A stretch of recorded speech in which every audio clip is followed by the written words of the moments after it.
High everyone, welcome to our YouTube channel zen studies for government jobs. তোমাদের যে math class হচ্ছিল previous ইয়ারের সামনে কেপি কনস্টেবলকে টার্গেট করে, আজকে তার পরবর্তী ক্লাস নাম্বার 15, যেখানে আমরা ডাব্লিউবিপি কনস্টেবল প্রিলিমস 2018 এর প্রশ্ন নিয়ে ম্যাথ কোশ্চেন্স নিয়ে আলোচনা করব। এর আগেও আমাদের 14টি ক্লাস হয়ে গেছে, যেখানে আমরা বিভিন্ন আগের যে ক্লাসগুলো রয়েছে সেগুলো নিয়ে আলোচনা করেছি। যারা যারা দেখোনি, এই ভিডিও ডেসক্রিপশন বক্সে তার প্লেলিস্ট লিঙ্ক তোমরা পেয়ে যাবে, সেখান থেকে আগের ক্লাসগুলোকে অবশ্যই দেখে নাও। এবং যারা যারা এখন আমাদের Telegram channel jobs academy, Facebook page jobs academy এবং Facebook group Gen studies for government জবসে জয়েন হওনি, ডেসক্রিপশন বক্সে দেওয়া লিঙ্ক থেকে জয়েন হয়ে যাও। সেখানে তোমরা ভিডিও রিলেটেড ইনফরমেশন এবং প্রয়োজনীয় পিডিএফ পেয়ে যাবে। টোটাল এখানে দেখো 27 নাম্বার অফ কোশ্চেন সেট রয়েছে, তার মধ্যে 10 নাম্বারটা কেবল বাদ যাবে, কারণ সেটাতে ইংলিশ ছিল বলে তোমাদের করানো হয়নি। এটা বাকি যে 26টা রয়েছে তার মধ্যে সবগুলোই তোমরা পেয়ে যাবে। এবং আজকে চলছে এটা ডাব্লিউবিপি কনস্টেবল প্রিলিমস 2018, এবং আগেরগুলো সব হয়ে গেছে আগে। যারা দেখোনি আবার বলে দিচ্ছি, ডেসক্রিপশন বক্সে প্লেলিস্ট লিঙ্ক আছে, সেখান থেকে তোমরা আগের ক্লাসগুলোকে অবশ্যই অ্যাটেন্ড করে নিও। আজকের প্রথম অঙ্কে দেখো কি রয়েছে, 5 অঙ্কের কোন বৃহত্তম সংখ্যা 315 দ্বারা বিভাজ্য। ঠিক এরকম অঙ্ক তোমরা আগেও পেয়েছো। দেখো এখানে যেহেতু লাস্টে 5ই রয়েছে, এখানে অ্যান্সার গুলো শেষেও 5 রয়েছে, তো সেই ক্ষেত্রে আন্দাজ করা একটু ডিফিকাল্ট। তো সেই ক্ষেত্রে কি করব, এই ভাগগুলো খুব একটা কঠিন নয়, তো বেশি শর্ট ট্রিক্স আমি মাথায় নেওয়ার কোনো ভাবনা চিন্তা করার দরকার নেই আলাদা করে। এটাকে সিম্পল 315 দিয়ে ভাগ করে দেবে। প্রথমে 3 দিয়ে যাবে, 945 নামছে 4, 5 নামবে একটা 9, একবার যাবে 315, নামবে 4, 3 এখানে থাকবে 9, তাহলে এটা যাবে আর একবার, সরি 3 4 2 থাকছে এখানে, এবার যাবে 7 দিয়ে যাবে, 7 15 105, মানে তোমার ভাগ যাবে 2205,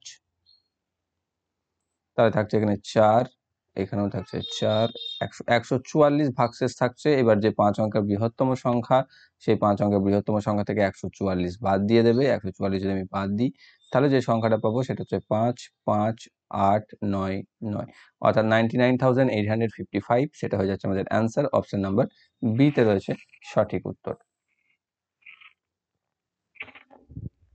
নেক্সট, মান নির্ণয় করো, যেটা রয়েছে 1/2 ভাজিত 1/2 এর 1/2 বাই 1/2 প্লাস 1/2 এর 1/2। তাহলে কি হবে, আমরা জানি যে সবার আগে এর কাজ হবে ব্র্যাকেট অফ হয়, অর্থাৎ ব্র্যাকেটের পর এর কাজ হয়।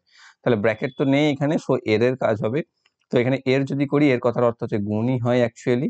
তাহলে এই গুণ দুটোকে আগে করে নিতে হবে আমাদের, অর্থাৎ এখান থেকে আমি যেটা পাবো সেটা হচ্ছে 1/2 ভাজিত ওই গুণটা করলে পাবো 1/4, আর এখান থেকে পাচ্ছি 1/2 যোগ এটা পাবো 1/4।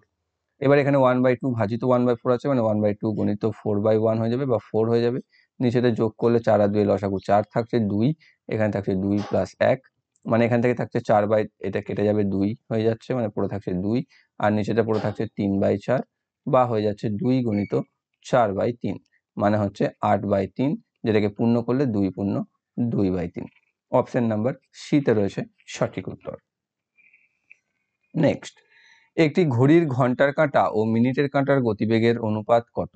এটা রেলের পরীক্ষাতেও এসেছিল, দেখেছিলে কিছু আগে ক্লাসে, তোমরা যারা করেছো তারা জানবে। আর এখানেও দেখো রয়েছে যে একটি ঘড়ির ঘন্টার কাঁটা এবং মিনিটের কাঁটার গতিবেগ কত। তো একটা ঘড়ির ঘন্টার কাঁটা কি ধরনের, এখানে 12 রয়েছে, 1 2, এখানে রয়েছে 3 4 5 6, রয়েছে 9 10 11 12, এখানে রয়েছে 7 8 9। ঠিক আছে, তো এখানে কি রয়েছে, ঘন্টার কাঁটা এটা ধরে নাও ছোটটা, আর বড় মিনিটের কাঁটা ধরে নাও এটা বড়টা। তো এই যে ঘন্টার কাঁটাটা এখান থেকে, অর্থাৎ 12টার ঘরে আছে এখন, সেই 12টার ঘরে থেকে যদি একটার ঘরে যেতে চাই, তাহলে দেখো 1 ঘন্টা হবে। এবং সেই কাঁটাটা 1 ঘন্টা যেতে যেতে এই মিনিটের কাঁটা যেটা রয়েছে সেটা দেখো পুরো ঘুরে একবার যাবে, অর্থাৎ 60 মিনিট হবে, তবে তো 1 ঘন্টা হবে। অর্থাৎ 12 থেকে 1-এ যদি আসতে চাই ঘন্টাটা একবার, তাহলে মিনিটের কাঁটাটা কি করতে হবে, একদম 12 থেকে শুরু করে আবার 12তে ফিরে আসতে হবে, 60। তাহলে মানে ঘন্টার কাঁটাটা 1 ঘর এগোতে মিনিটের কাঁটাটা 12 ঘর এগোতে হবে। অর্থাৎ এখানে 12টা ঘর আছে, দেখো 12 থেকে 1 একটা ঘর, 1 থেকে 2 একটা ঘর, এটা একটা করে এরকম করে। তাহলে ঘন্টার কাঁটা যদি একবার যায়, তাহলে মিনিটের কাঁটা যাবে 12 বার। তাহলে সেটার অনুপাত হচ্ছে 1:12। অপশন নাম্বার সি তে রয়েছে সঠিক উত্তর। নেক্সট রয়েছে, কিছু পরিমাণ টাকা সরল সুদে ঋণ নিলে 2 বছরের জন্য 720 টাকা এবং তারপর আরো 5 বছরের জন্য 1020 টাকা যথাক্রমে সুদ আসল হলে শতকরা বার্ষিক সুদের হার কত। অর্থাৎ 2 বছরের জন্য সুদ আসল হচ্ছে 720 টাকা, অর্থাৎ 2 বছরের জন্য সুদ আসল হচ্ছে 720 টাকা। আর আরো 5 বছরের জন্য মানে টোটাল হয়ে যাচ্ছে 7 বছরের জন্য, তাই 7 বছরের জন্য সুদ আসল হচ্ছে কত, 1020 টাকা। এটা আমি উপরে কেন লিখলাম, নিচেটা লিখলাম না, কারণ বিয়োগ করতে সুবিধা হবে বলে। তাহলে দেখো এখানে আসলটা তো কেটে চলে যাবে, তাহলে আমি পাবো 5 বছরের সুদ। 5 বছরের সুদ আমি যদি বার করতে চাই তাহলে এটা বিয়োগ করে দিলে পেয়ে যাচ্ছি 300 টাকা। তাহলে 5 বছরের সুদ যদি 300 টাকা হয়, এখানে যে দুটো বছর দেওয়া আছে সেই দুটোর যে কোনো একটার আমি বার করব, 2 অথবা 7। তাহলে 2 বছরের সুদ কত হবে, 2 বছরের সুদ হবে 300 বাই 5 গুণিত 2 মানে হচ্ছে 120 টাকা। এবার এইটা হচ্ছে ইন্টারেস্ট, তাই না? 2 বছরের সুদ। আসল তো জানি, আমি আসলটা বার করে নেবো। আসল কত, আসল বা পি সমান, দেখো সুদ আসল যদি 720 হয়, সুদ যদি 120 হয়, তাহলে আসল কত হবে, 720 বিয়োগ 120 সমান 600 টাকা। আর ইন্টারেস্ট রেট আমাকে বার করতে বলে দিয়েছে, টাইম আমি জানি 2 বছর আছে এখানে। তাহলে ইন্টারেস্ট রেট বা আর সমান কি হয়, আই গণিত 100 বাই পি গণিত টি। তাহলে এখানে আই হচ্ছে 120 গণিত 100 বাই পি হচ্ছে 600 গণিত টি হচ্ছে 2। তাহলে দেখো এখানে 100কে 600কে 2 দিয়ে কেটে দাও, 6 দিয়ে, 6 এখানে 2 দিয়ে 12 20 থাকবে, 2 10 20 হয়ে যাবে, মানে 10%। তাহলে আমাদের সুদের হার হচ্ছে 10%। অপশন এ তে রয়েছে সঠিক উত্তর। তো এখানে দেখো যেটা লিখে লিখে আমি করলাম সেগুলো তো আমাদের পরীক্ষাতে লিখতেই হবে না, কারণ এখানে এই যে এত লিখতে হলো, এই যে বড় বিয়োগ টিয়োগ করলাম, এসব করলাম, এগুলো তুমি ওখানে এমনি দেখেই করে নিতে পারবে কোশ্চেন থেকে। যে 1020 থেকে 720 বাদ দিলে 5 বছরের সুদ পেয়ে যাবে, তাকে 5 দিয়ে ভাগ করলে 1 বছরের সুদ পেয়ে যাবে, 2 বছর দিয়ে 2 দিয়ে গুণ করলে 2 বছরের সুদ হয়ে গেল, সেটা বাদ দিয়ে দিলে আসল পেয়ে গেলে। শুধু এই ক্যালকুলেশনটুকু করে নিতে হবে, যেটা করতে 10 সেকেন্ড ম্যাক্সিমাম। নেক্সট রয়েছে 1 থেকে 100-র মধ্যে কতগুলি সংখ্যা আছে যেগুলি 4 দ্বারা সম্পূর্ণভাবে বিভাজ্য এবং সংখ্যাটির মধ্যে 4 একটি অঙ্ক। তাহলে 4-এর যে গুণিতকগুলো রয়েছে সেইগুলোকে আমাকে লিখতে হবে যাতে 4 আছে। তাহলে 4-এর গুণিতক যদি শুরু করি, 4 থেকেই শুরু হবে, 4, তারপর 8 12 16 এগুলো হবে, কিন্তু 4 যেটা আছে সেটাই লিখবো। তাহলে দেখো তারপর আছে আবার 24-এ, তারপর আছে দেখো আবার 40-এ 4 আছে, তারপর 44-এ 4 আছে, তারপর 48-এ 4 আছে, আবার আছে 64-তে 4, আবার আছে তোমার 80 84-তে 4 আছে, আর কিছুতে নেই। তাহলে কতগুলো রয়েছে 1 থেকে 100-র মধ্যে, এতগুলো 4-এর গুণিতক রয়েছে যাতে অঙ্ক হিসাবে 4 উপস্থিত।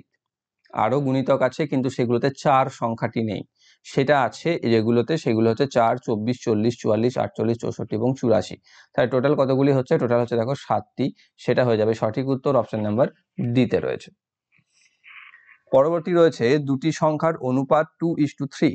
যদি দুটি সংখ্যাটির প্রত্যেকটিতে 8 যোগ করা হয় তবে তাদের অনুপাত হবে 3:4। অর্থাৎ 8 যোগ করলে অনুপাত হচ্ছে 3:4, আর আগে ছিল 2:3। দুটোর সাথে কি করেছি আমি, 8 যোগ করেছি, তাই না? এবার দেখো এখানে এদের আনুপাতিক পার্থক্য কত রয়েছে, এখানে 3 আর 2 রয়েছে, এখানে 1 আসছে, এখানে 4 3 রয়েছে, এখানেও 1 আসছে, অর্থাৎ সমান। সমান যদি আসে তাহলে এটাকে খুব সংক্ষিপ্ত আকারে আমরা করতে পারি, কারণ এখানে দুটোর সাথে যেহেতু 8 যোগ করেছে তাতে একই যোগ করেছি। এবার এখানে পার্থক্য একই এসছে, সেম এসছে দুটোতেই। তাহলে আমি বলতে পারি এই যে 1, এই 1টাই রিপ্রেজেন্ট করছে 8কে।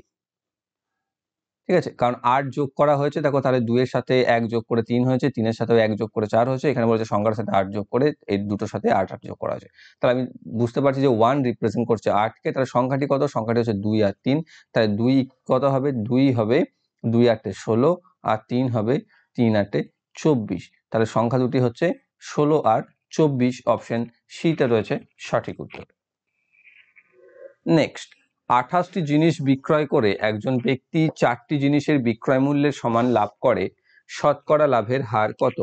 এইখানে যেগুলো বোঝার সেটা হচ্ছে এই মূল্য, বিক্রয় মূল্যের সমান লাভ করে নাকি ক্রয় মূল্যের সমান লাভ করে, কি দেওয়া আছে সেটা আমাদের সব থেকে বেশি জরুরি বুঝতে পারা, নয়তো এই অঙ্কগুলোতে খুব কনফিউশন থাকে এবং খুব ভুল উত্তর করে আসে, যেটা একটা খুব সহজ একটা অঙ্ক।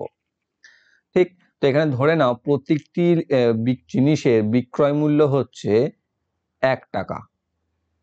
ঠিক আছে, প্রতিটি জিনিসের সেলিং প্রাইস হচ্ছে 1 টাকা করে। তাহলে 28টি জিনিসের বিক্রয় মূল্য কত হবে, তাহলে 28টি জিনিসের বিক্রয় মূল্য হবে 28 টাকা। তাতে কি বলছে, 4টি জিনিসের বিক্রয় মূল্য লাভ করছে, তাহলে প্রফিট করছে কত, 4টি জিনিসের বিক্রয় মূল্য মানে 4 টাকা।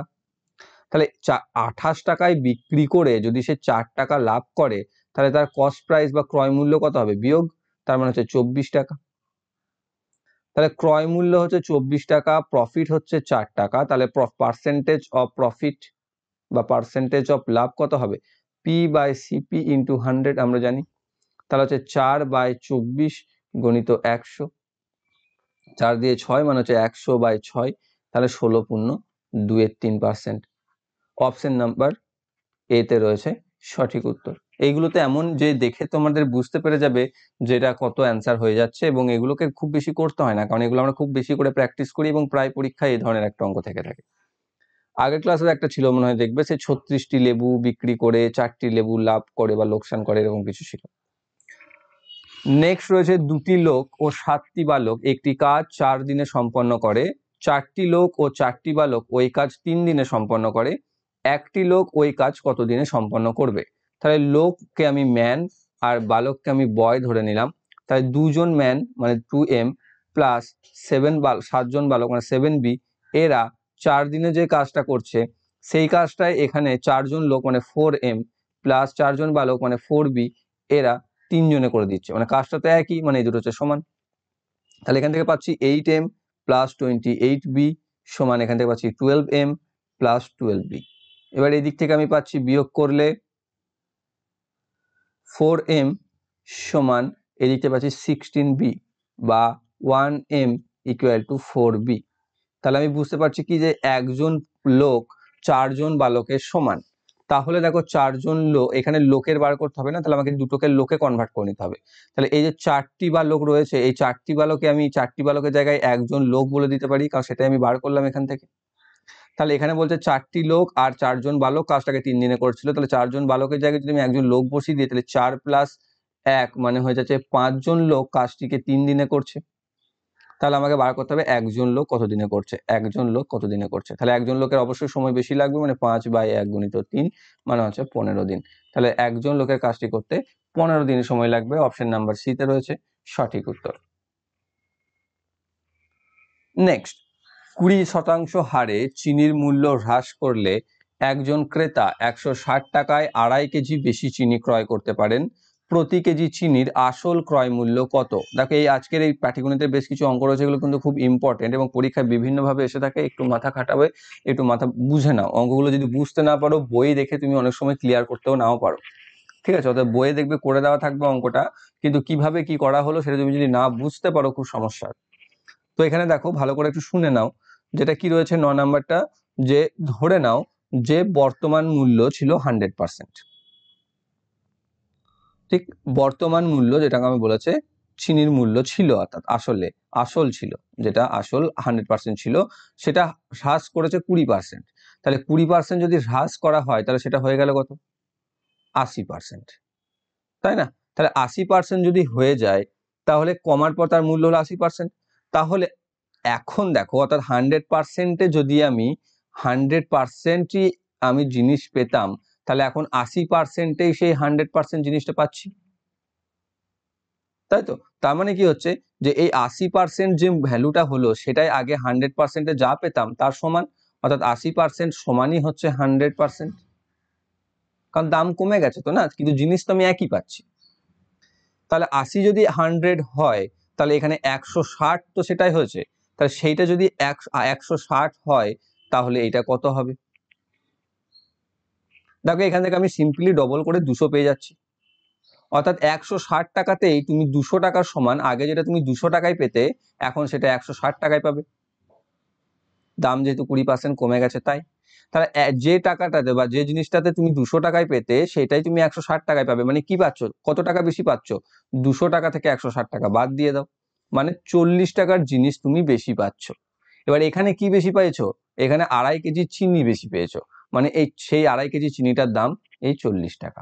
তাহলে 40 টাকা যদি 2.5 কেজি চিনির দাম হয় তাহলে 1 কেজি চিনির দাম কত? এটা হবে 40 ভাজিত 2.5 বা 40 ভাজিত 5/2 বা 40 গণিত 2/5 সমান 16 টাকা। তাহলে চিনিটির কেজি ছিল কত, প্রতি মূল্য 16 টাকা। অপশন এ তে রয়েছে সঠিক উত্তর। দেখো অঙ্কটা বুঝবে, কনসেপ্ট ক্লিয়ার করবে, তাহলে দেখবে অনেক বেশি সহজ হয়ে যাবে, কোনো শর্ট ট্রিক্স মুখস্থ রাখতে হবে না। ঠিক আছে, মাথায় রাখবে কনসেপ্টই কিন্তু সবকিছু, কনসেপ্ট ক্লিয়ার না থাকলে সব গন্ডগোল।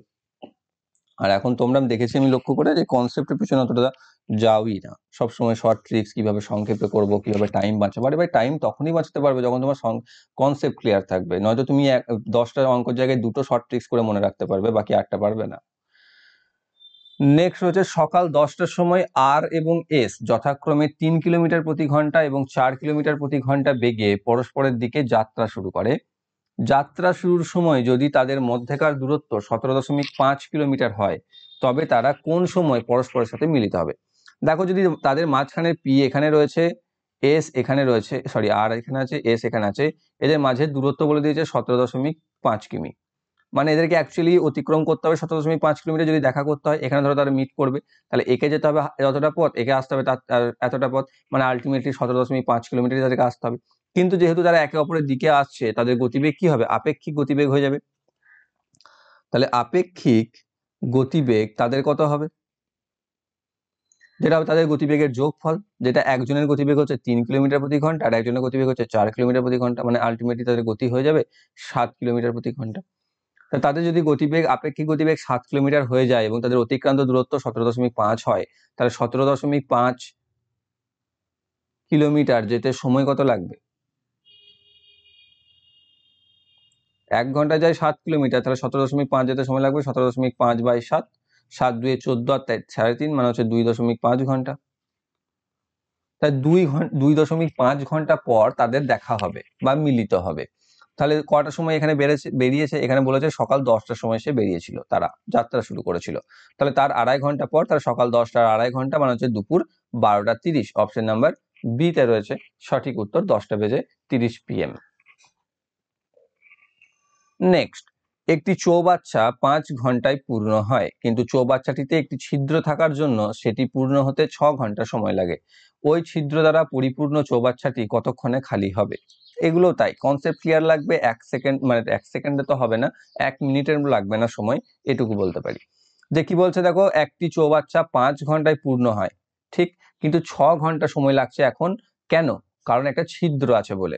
তো সেই ছিদ্র দিয়ে নিশ্চয়ই জল বেরিয়ে চলে যাচ্ছে, তাই তো বেশিক্ষণ জল ভরতে হচ্ছে না। তো বেশিক্ষণ, কতক্ষণ বেশি জল ভরতে হচ্ছে? দেখো, যেটা 5 ঘন্টায় হওয়ার কথা ছিল সেটাতে 6 ঘন্টা সময় লাগছে, মানে 1 ঘন্টা আমার বেশি সময় লাগছে। তাহলে 1 ঘন্টা বেশি সময় লাগছে কেন? কারণ একটা ছিদ্র দিয়ে জল বেরিয়ে যাচ্ছে। এবার ছিদ্র দিয়ে জলটা কতক্ষণে বেরোচ্ছে? ছিদ্র দিয়ে জলটা বেরোচ্ছে 6 ঘন্টায়। অর্থাৎ 1 ঘন্টায় যে জলটা ঢুকছে, সেই জলটাই 6 ঘন্টায় ছিদ্রটা দিয়ে বেরোচ্ছে। বোঝা গেল? তার মানে কি, যে এটা যদি ভর্তির কথা বলো আর এটা যদি খালির কথা বলো, তাহলে ভর্তি আর খালির মধ্যে অনুপাত কত? যদি 1 ঘন্টা লাগে ভর্তি হতে, 6 ঘন্টা লাগবে খালি হতে। এখানে ভর্তি হতে সময় কত লাগছে? 5 ঘন্টা। তাহলে খালি হতে সময় কত লাগবে? এখানে কত গুণ হয়েছে? 5 গুণ হয়েছে। একেও 5 দিয়ে গুণ করে দাও, 30 ঘন্টা। কতক্ষণ সময় লাগলো বলো? কনসেপ্টে হয়ে গেল, কনসেপ্ট, কোনো শর্ট ট্রিক্স নেই, কিচ্ছু নেই। ঠিক, তো এখানে 5 ঘন্টা, এটা তুমি অন্যরকম ভাবেও করতে পারো। আরো অনেক রকম মেথড আছে, অনেক ধরনের আছে।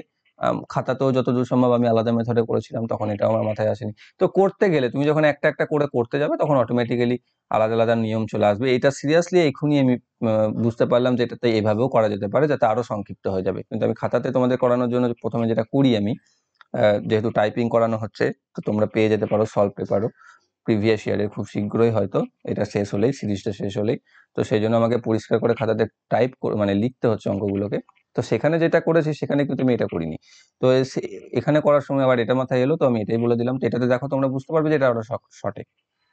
এর আগে তো করেছো এইভাবে অঙ্ক, কিভাবে করেছি। তাহলে কি হচ্ছে, 30 ঘন্টা সময় লাগবে। অপশন এ তে রয়েছে সঠিক উত্তর।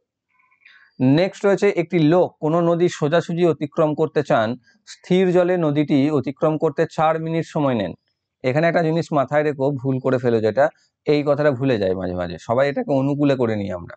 তাহলে স্থির জলে তার গতিবেগ কত ছিল? 4 মিনিট সময় লাগছে, আর প্রতিকূলে 5 মিনিট সময় লাগছে। নদীটি যদি 100 মিটার চওড়া হয়, মানে এটা ধরো নদী ছিল, সে এখান থেকে এখান যাবে, এ থেকে বি তে আসবে, তাহলে এইটা হচ্ছে 100 মিটার চওড়া। তাহলে আসতে সময় লাগছে, যখন নদী স্থির, মানে চুপ, একদম স্টিল হয়ে গেছে, ফ্রিজ করে দিয়েছে, ঠিক আছে, কোনো একজন টাইমকে আটকে দিয়েছে, ঠিক আছে, যেই হোক সে সুপার পাওয়ার বলা, তো টাইম যদি আটকে দিই, সত্যি নদীর যদি কোনো স্পিড না থাকে, নদী যদি থেমে যায়, তাহলে তার সময় লাগছে 4 মিনিট। তার মানে তার গতিবেগ কত হচ্ছে স্থির জলে? স্থির জলে গতিবেগ কত হচ্ছে? 100 মিটার যাচ্ছে 4 মিনিটে, মানে 25 মিটার প্রতি মিনিট। এটা ঠিক সেটাই যখন স্রোত চলতে শুরু করে দিল, তখন 5 মিনিট সময় লেগে যাচ্ছে, কারণ নদীর স্রোতের একটা গতিবেগ রয়েছে। তাহলে সেই প্রতিকূলে সেটা হয়ে যাচ্ছে প্রতিকূলে তখন। তাহলে প্রতিকূলে গতিবেগ হচ্ছে কত? 100 মিটারটাই যাচ্ছে, সময় লাগছে 5 মিনিট, মানে হয়ে যাচ্ছে 20 মিটার প্রতি সেকেন্ড, মিনিট সরি। তাহলে 20 মিটার প্রতি মিনিট। এবার কেন 20? যেখানে স্থির জলে কেবলমাত্র তাহলে 25 মিনিট 25 মিটার প্রতি মিনিটটা শুধু লোকটার গতিবেগ, কারণ সেখানে তো স্রোত কাজ করছেই না। আর প্রতিকূলে যেখানে স্রোত কাজ করছে, সেটা কি করছে? লোকের গতিবেগটা থেকে বিয়োগ করে দেওয়া হয়, দিয়ে সেটা হচ্ছে 20, অর্থাৎ 25 মাইনাস স্রোতের বেগ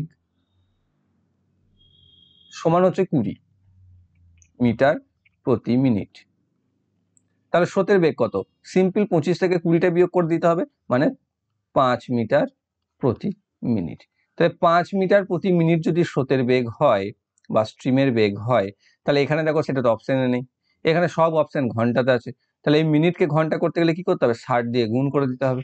60 দিয়ে গুণ করলে কত পাচ্ছে? 5 6 300 মিটার প্রতি ঘন্টা। অপশন নাম্বার সি তে রয়েছে সঠিক উত্তর। নেক্সট রয়েছে, একটি আয়তকার ক্ষেত্রের দুটি বাহুর অনুপাত 3:4, এটা ইস্টু হবে, হ্যাঁ চিহ্নটা ভুল আছে। ক্ষেত্রফল 7500 বর্গমিটার হলে প্রতি মিটার 2.5 টাকা হিসাবে মাঠটি চতুর্দিকে বেড়া দিতে কত খরচ হবে? বেড়া দেওয়ার কথা বলেছে, মানে আমাকে পরিসীমা বা পেরিমিটার বার করতে হবে। এখানে কি দেওয়া আছে? দুটির বাহুর ক্ষেত্র অনুপাত দেওয়া আছে 3:4, আর ক্ষেত্রফল দেওয়া আছে 7500। তাহলে আমি যদি এটাকে 3x ধরি, এটাকে 4x ধরি, তাহলে এদের দুজনের গুণফলটা হচ্ছে ক্ষেত্রফল, এদের গুণফলটা ক্ষেত্রফল মানে এটার সাথে সমান। তাহলে এখান থেকে পাচ্ছি 12x স্কোয়ার সমান 7500, বা এক্স স্কোয়ার সমান 12 দিয়ে এটা ভাগ করে দাও, 12 6 72, 3 12 2 24, 12 5 60, 625। তাহলে এক্স সমান হচ্ছে 25, এটাকে বর্গমূল আমরা সবাই জানি করতে। তাহলে এক্স এর মান যদি 25 হয়, তাহলে 3x কত? 3 25 75, 4x কত? 4 25 100। তাহলে বাহুগুলো কত পেলাম? 75 আর 100। তাহলে পরিসীমা কত? 2 গুণিত 100 প্লাস 75, মানে হচ্ছে 2 গুণিত 175 সমান 350 মিটার। তাহলে পরিসীমা যদি 350 মিটার হয়, প্রতি মিটার 2.5 টাকা হিসাবে খরচা হয়, তাহলে এটাকে 2.5 টাকা দিয়ে গুণ করে দাও, তাহলে আমি খরচা পেরিয়ে যাবে, যেটা হচ্ছে 875 টাকা। বাকিগুলোকে অপশন দেখে বুঝে যাবে। 855 এর সাথে একটু কনফিউশন হতে পারে, চেক করে নেবে একটু জাস্ট। তাহলে হয়ে যাচ্ছে আমাদের 875 টাকা অ্যান্সার। অপশন ডি তে রয়েছে সঠিক উত্তর। নেক্সট রয়েছে, কোনো সম্পত্তির 0.36 অংশের মূল্য 14,400 টাকা হলে সম্পত্তির মোট মূল্য কত? তাহলে সম্পত্তির মোট মূল্য কত? 1 অংশ, 1 টাকা লিখছি দেখেছো, 1 অংশ। তাহলে 0.36 অংশকে যদি আমি এইভাবে তো লিখতে পারি না, 36/10 অংশ, 100 অংশ। 36/100 অংশ সমান হচ্ছে 14,400, তাহলে 1 অংশ সমান কত? 1 অংশ অবশ্যই বেশি হবে, তাহলে 1/36/100 ইন্টু 14,400 করলে আমি আনসার পেয়ে যাব। তাহলে এখানে কি হবে? উল্টে যাবে, এটা 100/36 ইন্টু 14,400, 36 4 144, তাহলে এখানে হচ্ছে 400, 400কে 100 দিয়ে গুণ করলে 40,000। তাহলে মোট সম্পত্তির পরিমাণ 40,000 টাকা। অপশন সি তে রয়েছে সঠিক উত্তর। নেক্সট, 12টি পেন্সিলের ক্রয় মূল্য যদি 10টি পেন্সিলের বিক্রয় মূল্যের সমান হয়, তবে শতকরা লাভের পার্সেন্টেজ কত বা হার কত? এখানেও তাই, ধরে নাও এখানে ক্রয় মূল্য ধরো যে প্রতি পেন্সিলের ক্রয় মূল্য হচ্ছে 1 টাকা সিপি, তাহলে 12টার ক্রয় মূল্য কত? 12টির ক্রয় মূল্য হবে 12 টাকা সিপি। 12টির আর 10টির ক্রয় মূল্য কত হবে? 10 টাকা। এটা 12টি সিপি, এটা 10টি সিপি, 10 টাকা। এবার বলেছে 12টার যা ক্রয় মূল্য সেটাই হচ্ছে 10টার বিক্রয় মূল্য, অর্থাৎ 10-এর ক্ষেত্রে বিক্রয় মূল্য হচ্ছে 12 টাকা, তাই তো? তাহলে লাভ কত? 10 টাকায় কিনেছে সে, 12 টাকায় বিক্রি করেছে সে, তাহলে প্রফিট হচ্ছে 12 মাইনাস 10, মানে হচ্ছে 2 টাকা। তাহলে 2 টাকা হচ্ছে প্রফিট, তাহলে পার্সেন্টেজ অফ প্রফিট বা লাভ সমান P/CP ইন্টু 100। পি হচ্ছে 2 টাকা, সিপি হচ্ছে 10 টাকা ইন্টু 100 টাকা, মানে হচ্ছে 10 10 100 20%। তাহলে লাভের হার হচ্ছে 20%। অপশন এ তে রয়েছে সঠিক উত্তর। তো এই ছিল অঙ্ক তোমাদের ডাব্লিউবিপি কনস্টেবল প্রিলিমস 2018 এর। আশা করছি তোমরা প্রত্যেকটা অঙ্ক বুঝতে পেরেছো। বুঝতে যদি কোনো সমস্যা থেকে থাকে কমেন্ট বক্সে অবশ্যই কমেন্ট করে জানাও। আগের ক্লাস যারা দেখোনি ডেসক্রিপশন বক্সে লিংক পেয়ে যাবে প্লে লিস্টের, সেখান থেকে আগের ক্লাসগুলোকে দেখে নাও। এবং যারা চ্যানেলটিতে নতুন রয়েছে চ্যানেলটিকে সাবস্ক্রাইব করে বেল আইকনে কল করে রাখো, যাতে ভবিষ্যৎ নোটিফিকেশন সকলের আগে পেয়ে যাও। Thank you for watching.